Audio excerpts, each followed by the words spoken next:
കാലുകളെ മുട്ടുമടക്കിയിരുത്തിയാളാണ് Ibn Abbas റളിയല്ലാഹു അൻഹുമ. പറഞ്ഞു വന്നത്, ആ ഇബ്നു അബ്ബാസ് പറയുന്നു, കാന ബൈന ആദമ വ നൂഹിൻ 10 ഖുറൂൻ. ആദം നബി സ്വല്ലല്ലാഹു അലൈഹി വസല്ലമിന്റെയും നൂഹ് നബിയുടെയും ഇടയിൽ 10 തലമുറകൾ അല്ലെങ്കിൽ 10 നൂറ്റാണ്ടുകളാണ് ഉണ്ടായിരുന്നത് എന്നാണ്. ആദം നബി സ്വല്ലല്ലാഹു മുതൽ നൂഹ് നബി സ്വല്ലല്ലാഹു അലൈഹി വസല്ലം വരെ 10 തലമുറകൾ അല്ലെങ്കിൽ 10 നൂറ്റാണ്ടുകൾ. ഖുറൂൻ എന്ന വാക്കിന് തലമുറ എന്നർത്ഥമുണ്ട്, നൂറ്റാണ്ട് എന്നും അർത്ഥമുണ്ട്.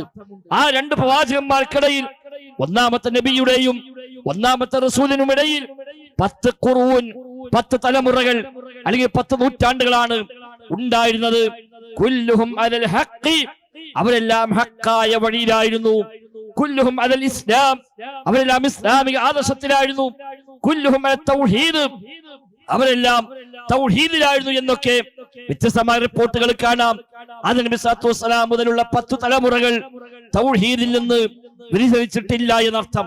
ശരിയായ തൗഹീദിൽ റഹ്മാനായ റബ്ബിനെ മാത്രം ആരാധിച്ച് അവനോട് മാത്രം പ്രാർത്ഥിച്ച് എനിക്ക് അല്ലാഹ് മതി എന്ന് പ്രഖ്യാപിച്ച് ഒരു പടപ്പിലേക്കും പ്രാർത്ഥന പോകാതെ, ഒരു സൃഷ്ടിയോടും തേടാതെ, ഒരു മഹാനോടും പ്രാർത്ഥിക്കാതെ, ഒരു നബിയോടും സഹായമർത്ഥിക്കാതെ, മരിച്ചുപോയവരോ അല്ലാത്തവരോ ആയ ഒരു സൃഷ്ടിയേക്കും ആരാധനയുടെ ഏതെങ്കിലും അംശം സമർപ്പിക്കാതെ തൗഹീദിലായി ഹഖിലായി യഥാർത്ഥ ഇസ്ലാമിലായി ജീവിച്ചവരാണ് ആ 10 തലമുറകൾ എന്നാണ് നബി തങ്ങളുടെ സ്വഹാബിയായ ഇബ്നു അബ്ബാസ് റളിയല്ലാഹു അൻഹുമ നൽകുന്ന വിശദീകരണം.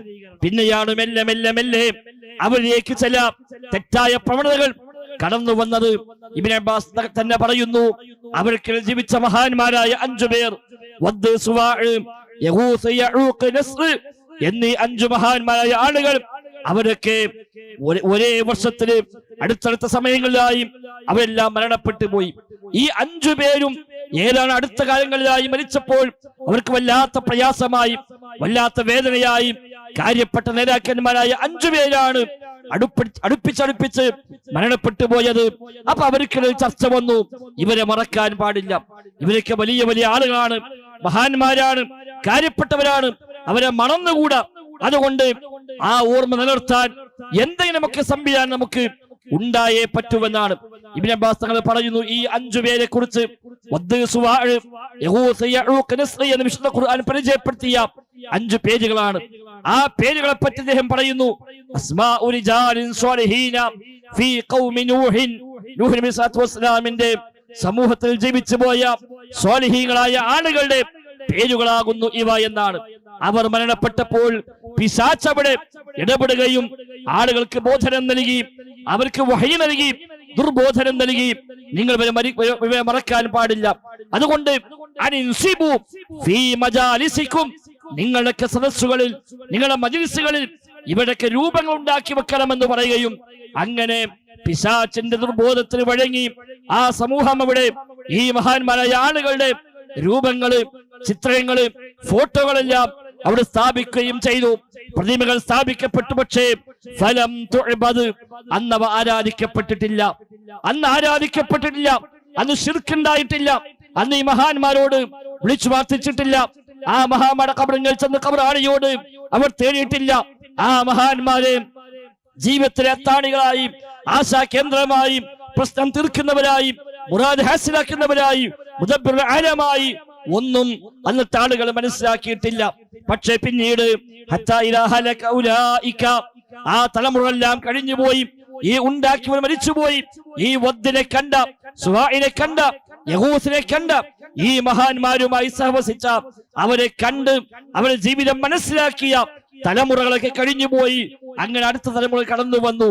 വനുസിഖൽ ഇൽമു, ഇവരെ കുറിച്ചുള്ള അറിവൊക്കെ പിന്നെ ഇല്ലാതായി പോയി. ആരാ വദ് എന്നറിയില്ല, ആരാ സുവാഴി എന്നറിയില്ല.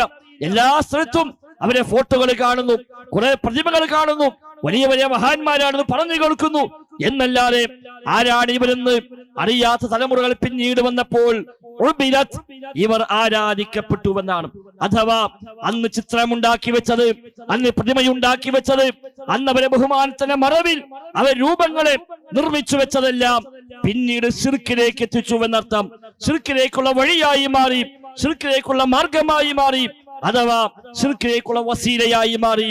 അതിനാണ് വസിയത്തു ശിർക്ക് എന്ന് പറയുക. അഥവാ ലോകത്ത് ആദ്യമുള്ള അസ്ല് തൗഹീദാണ്. ആ തൗഹീദിനെ വിട്ടപ്പോൾ പിന്നീട് വന്നത് വസീലയാണ്. ആ വസീല വഴി പോയിട്ടാണ് പിന്നെ ശിർക്കിലേക്ക് എത്തിയത് എന്നാണ് കൃത്യമായി നമ്മൾ മനസ്സിലാക്കേണ്ടതുണ്ട്. ചില ആളുകൾ വിചാരിക്കും വിസ്ഡം ഓർഗനൈസേഷൻ വന്നപ്പോഴാണ് വസിയത്തു ശിർക്ക് ഉണ്ടായത് എന്നാണ്.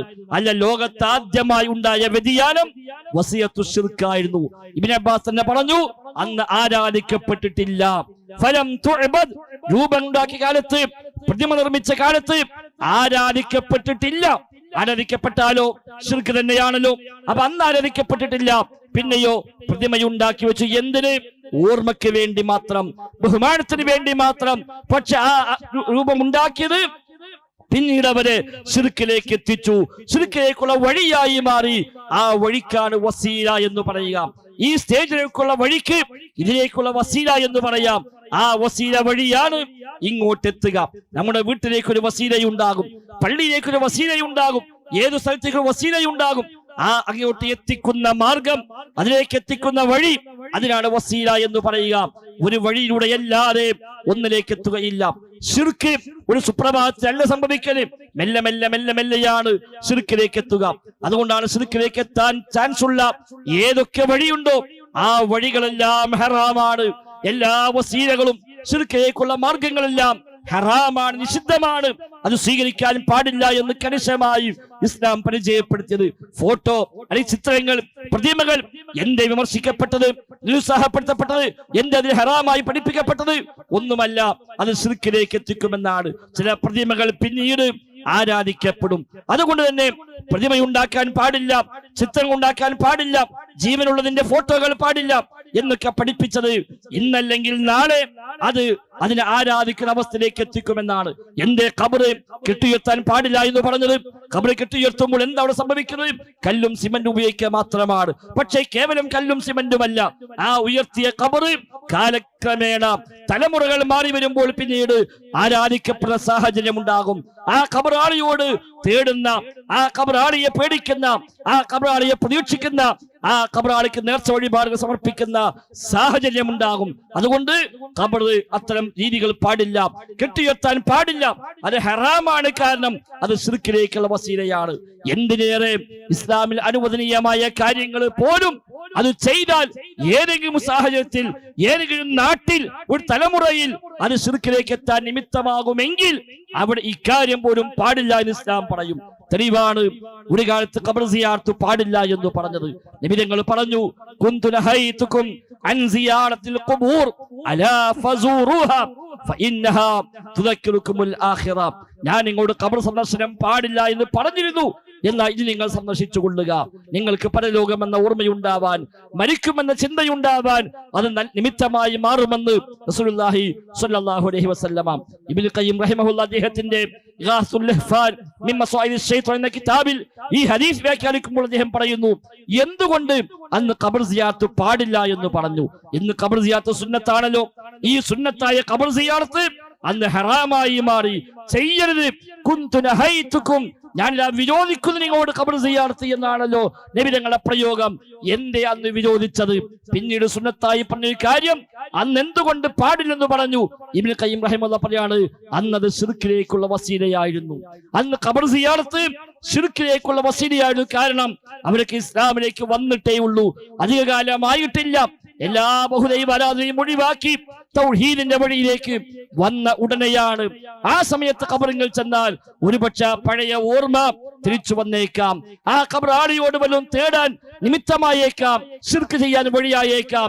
അതുകൊണ്ട് ശിർക്കിലേക്കുള്ള വസീലയാണ് എന്നതിനാൽ അന്ന് ഖബർ സിയാറത്ത് പാടില്ല എന്ന് പറഞ്ഞു. പിന്നീട് അവർ തൗഹീദൊക്കെ പഠിച്ചു, ഈമാനൊക്കെ ഉറച്ചു. അങ്ങനെ അടിയുറച്ച ഈമാനിന്റെ ആളുകളായി അവര് മാറിയപ്പോൾ നബി തങ്ങൾ പറഞ്ഞു, കുന്തു നഹൈതുകും അൻ സിയാറത്തിൽ ഖുബൂർ, ഞാൻ നിങ്ങളോട് വിരോധിച്ചിരുന്നു ഖബർ സിയാറത്ത് പാടില്ല എന്ന്, എന്നാൽ നിങ്ങൾ സന്ദർശിച്ചു കൊള്ളുക. ഇനി ആ പേടിയില്ല എന്നർത്ഥം. എത്രയെത്ര സംഭവങ്ങൾ നബി തങ്ങളുടെ ജീവിതത്തിൽ, സ്വഹാബത്തിന്റെ ചരിത്രങ്ങളിൽ എല്ലാം കാണാൻ കഴിയും. ശിർക്കിലേക്ക് നിമിത്തമാകുന്ന വല്ല വഴിയും കണ്ടാൽ അവിടെ പാടില്ലെന്ന് പറയുന്ന എത്രയോ സംഗതികൾ, ഒരു പരിധിക്കപ്പുറം ബഹുമാനിക്കുന്ന പദപ്രയോഗങ്ങളെ പോലും സഹാബിമാർ ഗൗരവമായി കണക്കാക്കി. അബ്ദുല്ലാഹി ഇബ്നു ഉമർ റളിയല്ലാഹു അൻഹുമ, ഉമർ ഖത്താബിന്റെ മകൻ മുത്തബിഉസ് സുന്ന ഇബ്നു ഉമർ റളിയല്ലാഹു അൻഹു, അദ്ദേഹത്തോട് മനുഷ്യൻ പറയുന്നു, എനിക്ക് വേണ്ടി ദുആ ചെയ്യണം. ഇബ്നു ഉമർ പറഞ്ഞ മറുപടി, ലസ്തു ബിനബിയ്യിൻ, ഞാൻ നബിയൊന്നുമല്ല, ഞാൻ നബിയൊന്നുമല്ല. എന്തേ ദുആ ചെയ്യാൻ പറയാൻ പാടില്ലേ?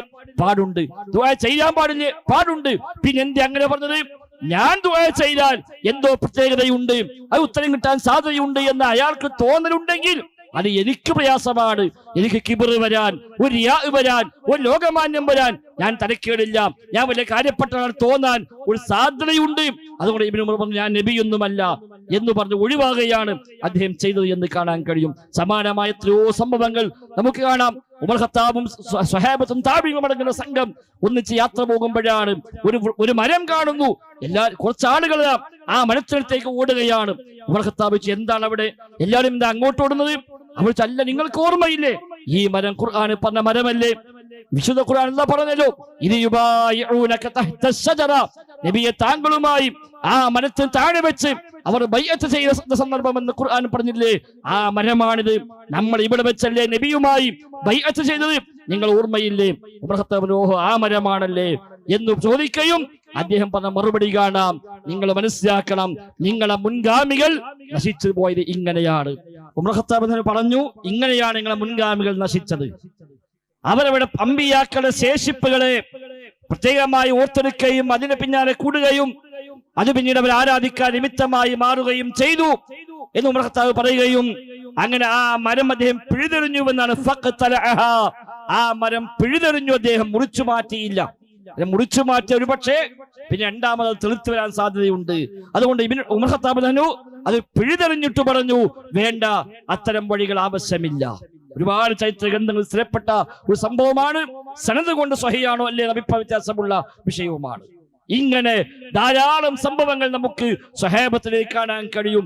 എവിടേക്ക് വഴിമാറിപ്പോകാൻ വല്ല സാധ്യതയുണ്ടോ, ശിർക്കിലേക്ക് എത്താവുന്ന വല്ല നിമിത്തങ്ങളും വല്ല പഴുതും കാണുന്നുവോ, അവിടെയൊക്കെ പാടില്ലെന്ന് പറയുകയും കണിശമായി അതിനെതിരെ ശബ്ദിക്കുകയും ചെയ്തത് സ്വഹാബത്തിന്റെ ജീവിതത്തിൽ ധാരാളമായി നമുക്ക് കാണാൻ കഴിയും. അത് ശിർക്കിലേക്കുള്ള വഴിയാകാൻ സാധ്യതയുണ്ട്, ശിർക്കിലേക്ക് എത്തിക്കാൻ സാധ്യതയുണ്ട്, ഒരു വസീലയാവാൻ ഒരു നിമിത്തമാവാൻ സാധ്യതയുണ്ട് എങ്കിൽ അത് പാടില്ല, അത് ഹറാമാണ്. അതാണ് ഇസ്ലാമിന്റെ ബേസ്.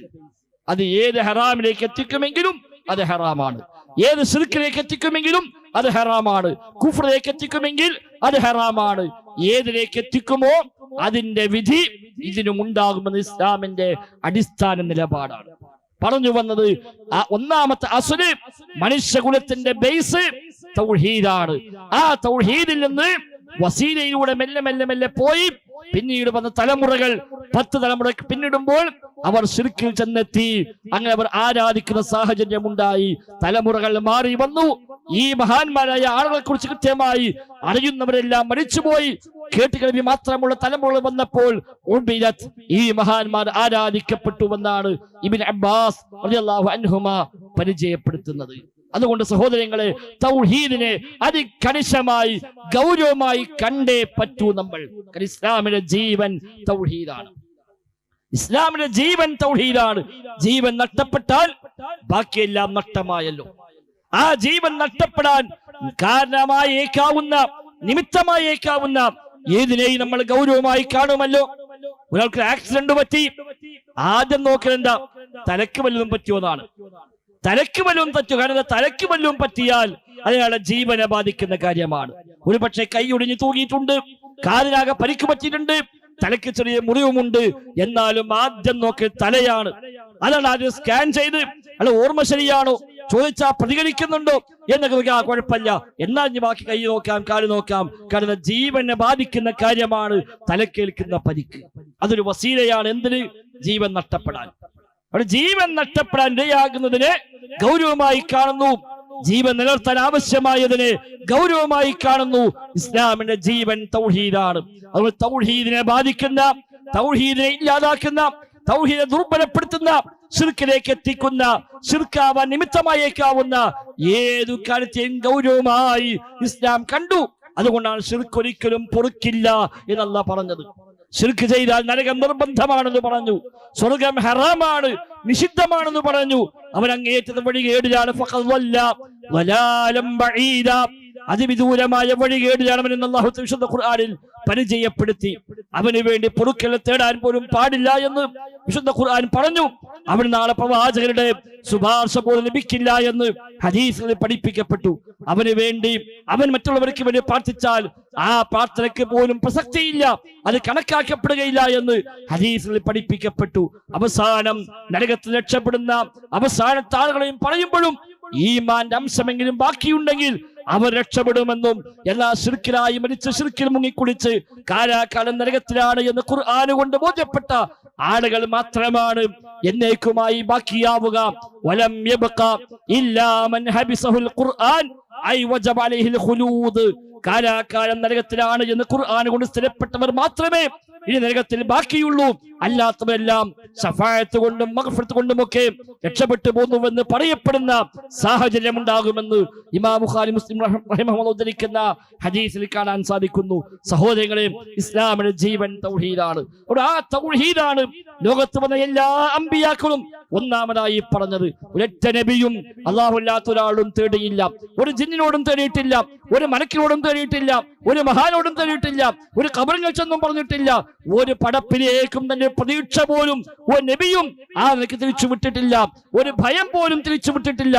അവരെല്ലാം പ്രഖ്യാപിച്ച പ്രഖ്യാപനം ഹസ്ബി അല്ലാഹ്, എനിക്കല്ല മതി, ഹസ്ബുനല്ലാ, ഞങ്ങൾക്കല്ല മതി എന്നാണ് പ്രഖ്യാപിക്കപ്പെട്ടത്. പിടിച്ച് ബന്ധിച്ചുകൊണ്ട് തീയിലേക്ക് എറിയുമ്പോൾ പോലും ഇബ്രാഹിം നബിയുടെ പ്രഖ്യാപനം ഹസ്ബി അല്ലാഹ്, എനിക്കല്ല മതി എന്നാണ്.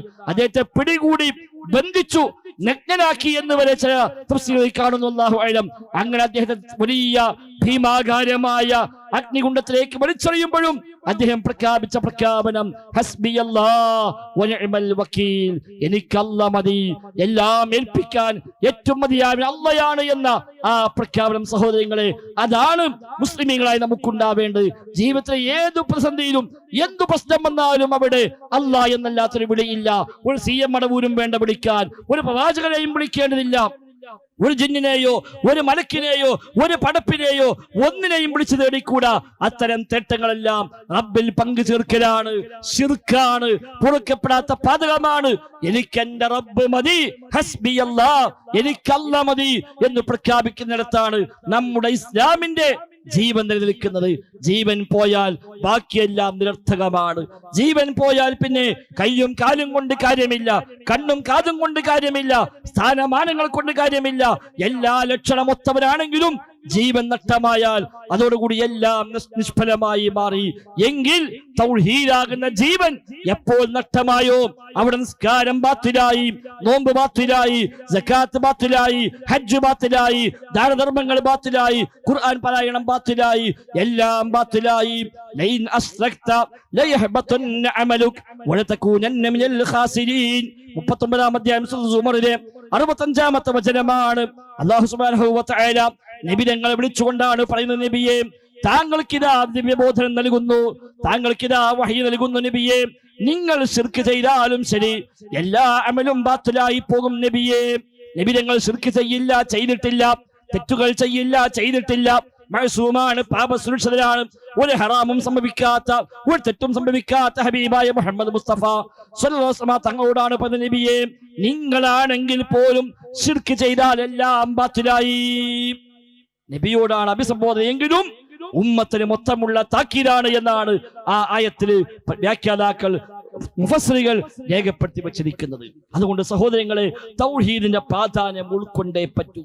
ആ തൗഹീദിൽ വരുന്ന ചെറിയ ചെറിയ അട്ടിമറികൾ പോലും എന്തു താല്പര്യത്തിന് വേണ്ടിയാണെങ്കിലും, സംഘടനാ താല്പര്യമാണെങ്കിലും ഭൗതികമായ മറ്റൊരു താല്പര്യമാണെങ്കിലും ശരി, തൗഹീദിന്റെ വിശദാംശങ്ങളിൽ, നിർവചനങ്ങളിൽ, അതിന് വ്യാഖ്യാനങ്ങളിൽ എന്തട്ടിമറി എവിടെ കൊണ്ടുവന്നാലും ശരി, അത് ശരിയല്ലെന്ന് വിളിച്ചു പറയേണ്ട ബാധ്യത നമുക്കുണ്ട്. സ്വന്തം വേണ്ടപ്പെട്ടവരെ അട്ടിമറിച്ചാലും ശരി, സംഘടന ഒന്നാകെ തൗഹീദിന്റെ വിശദാംശങ്ങളിൽ മാറ്റിമറിച്ച് പുതിയ ചില വ്യാഖ്യാനങ്ങൾ കൊണ്ടുവന്നാലും ശരി, തൽക്കാലം മിണ്ടാതിരിക്കാം എന്ന് പറയാൻ കഴിയില്ല. ഇസ്ലാമിന്റെ ജീവനെയാണ് അത് ബാധിക്കുന്നത്. അതുകൊണ്ട് തന്നെ ഗൗരവമായി വിസ്ഡം ഇസ്ലാമിക് ഓർഗനൈസേഷൻ അത്തരം കാര്യങ്ങളെ കാണുകയും സ്വന്തം വേണ്ടപ്പെട്ടവര് പോലും തൗഹീദിൽ ചില ആ നിലക്കുള്ള ചില മറിമായങ്ങൾ, ചില അട്ടിമറികൾ നടത്തിയപ്പോൾ മറ്റു ചില സ്വാർത്ഥമായ താല്പര്യങ്ങൾക്ക് വേണ്ടി ആണെങ്കിലും ശരി, ആ താല്പര്യത്തിനപ്പുറത്ത് ഈ ഒരു അട്ടിമറി അംഗീകരിക്കാൻ കഴിയില്ല എന്ന് തുറന്നു പ്രഖ്യാപിക്കുക മാത്രമാണ് വിസ്ഡം ഓർഗനൈസേഷൻ ചെയ്ത തെറ്റ് എന്ന് പറയാവുന്നത്.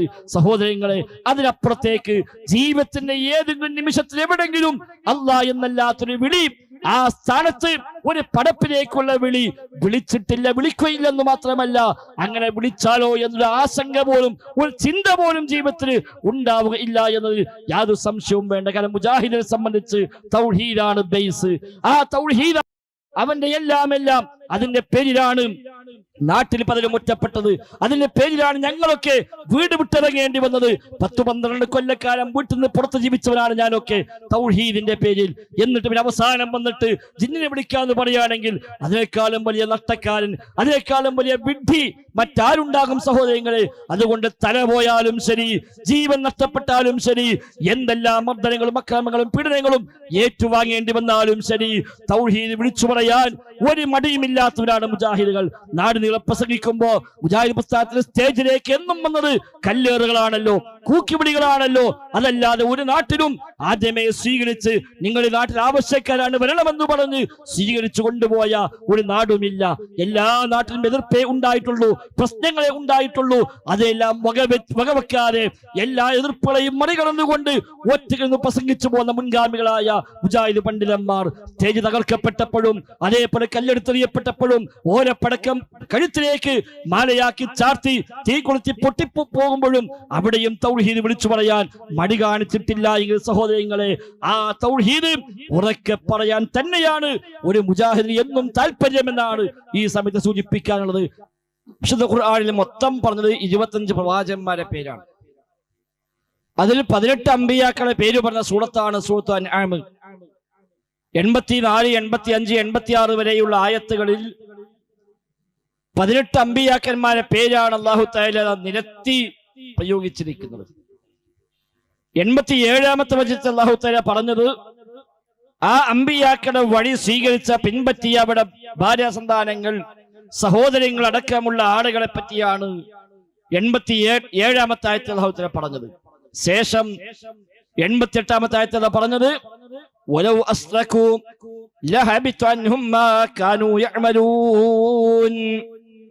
അവരാരും ശിർക്ക് ചെയ്താലും ശരി, ഈ പറഞ്ഞ 18 അമ്പിയാക്കളോ ആ അമ്പിയാക്കളുടെ അനുയായികളായി കൂടിയവരോ ബന്ധുമിത്രാദികളോ ആരാണെങ്കിലും ശരി, വലൗ അസ്റകൂ അവരാരും ശിർക്ക് ചെയ്താലും ലഹബിത അൻഹും മാ കാനൂ യഅമലൂൻ, അവർ ചെയ്ത എല്ലാ അമലും അതോടുകൂടി നിഷ്ഫലമായി പോയി, ബാത്തിലായി പോയി എന്ന് സൂറത്ത് അൻആം 88-ാമത്തെ ആയത്തിൽ അല്ലാഹു തആല ഓർമ്മപ്പെടുത്തുന്നു.